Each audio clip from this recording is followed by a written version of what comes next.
like with the men, what do you think is the holdup with a lot of men still in this year, literally not being able to show affection, not being able to embrace, like you mentioned, their woman, their mate, their partners, not being able to really even accept that type of touch, even from their brothers. Let's just keep it real, even from other men or kings that are not in a sexual way. Like, talk to us about, like, how can the men be helped in this regard? I think first men need to just put the guard down.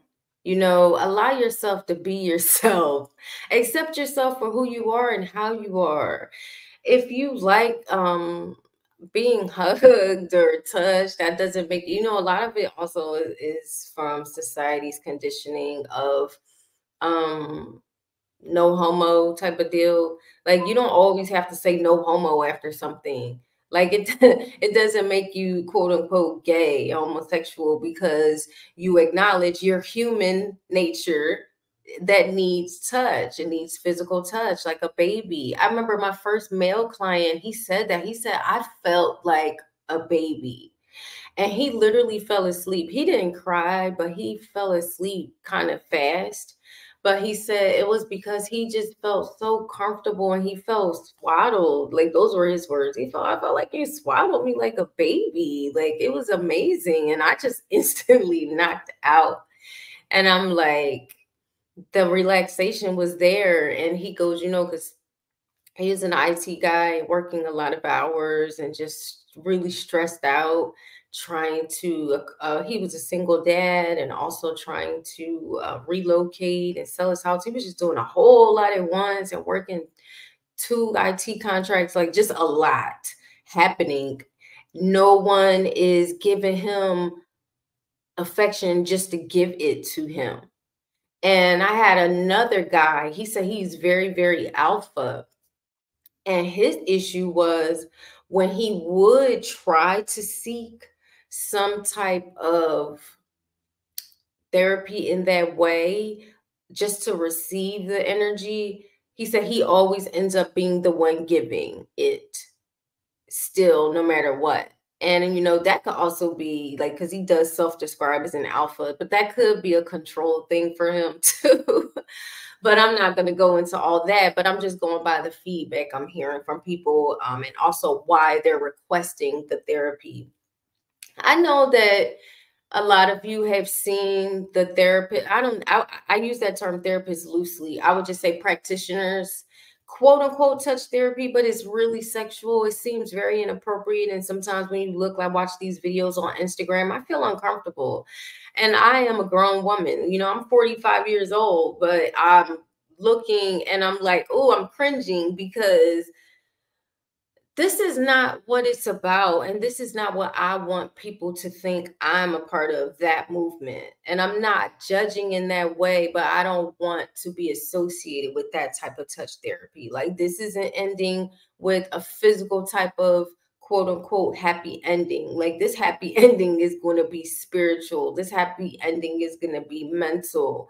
And to piggyback off of that, why do I think the men are that way? Literally, it's just our programming, it's societal conditioning. And in this day and age, it's even worse. Like my hometown, Philadelphia, the youth are really out of control. Like the youth killings, they're shooting each other, but they're not even coming close to each other. They're doing stuff all the way down the block. And that shows to me just a bit of fear and cowardice. And also, these kids wasn't loved. They wasn't loved. They need love. So a big part of my mission is actually to reach out to younger people. I just need to figure out how to do it in such a way where it could not be misconstrued as anything other than what it is. And so that is something that I'm researching. I want to get with some groups or organizations who work with at-risk youth, and we can introduce the touch therapy, the hugging, kind of similar how they did the program I mentioned earlier with the prisoners, the grown men. But I want to get to these younger men and women before they end up in a adult facility, like where they still have a chance while they're just at risk at this point.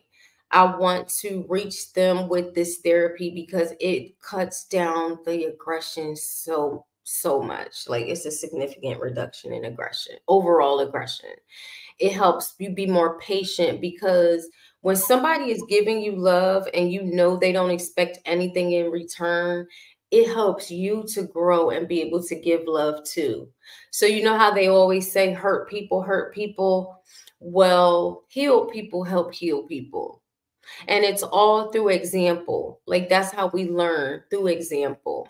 And if I could just reach out to people, because sometimes I have men try to, they test me. They try to see what what type of therapist I am. I'm putting that mildly. And I just quickly, gracefully and respectfully check them and put them in their place, you know. But outside of some lower vibrational people, this has been a very, very positive and enlightening situation. And for me too, like, I think in the beginning you asked me how's it affected me. For me, I've just been more accepting of myself. I don't really get on myself when I feel like I violated my own boundaries I've set for myself, in the sense of, like, say I told myself I want to work out every day, and if I skip a day, I'm not berating myself. I'm not, you know, I'm still loving myself. Because through this therapy, you also learn no one can put thoughts in your head except you. Only you. So you are the decider in how you're going to be, the person you're going to be. But you're also your own judge and jury. So all these things happen inside. And I know it seems like a whole lot. And you're like, oh, they're getting all this from a session. But yeah, it's called enlightening. It's called having an aha moment. And sometimes you just need that one aha moment that changed the trajectory of the rest of your life. And I hope that I could be a catalyst for that, if that makes sense. Yeah, nah, you dropping a ton of jewels right there, Queen, especially when it comes to the energy transfer, which I know I was gonna have us dive in with those jewels, because a lot of kings, a lot of people just in general, even the queens and the kings, they think that you could only transfer the most powerful energy through sexual acts or through any type of sexual behavior. And just like you mentioned, some of the men, they may be trying to get a little frisky when they're going to masseuses or even therapists. We have heard on the news, of course, the happy ending massage parlors that are based from overseas in Thailand and Vietnam and other places, that men just go to the the massage parlors over there to get sexual, versus to actually go there to get released through the massages. So, like, even for those people who may not know, before we get ready to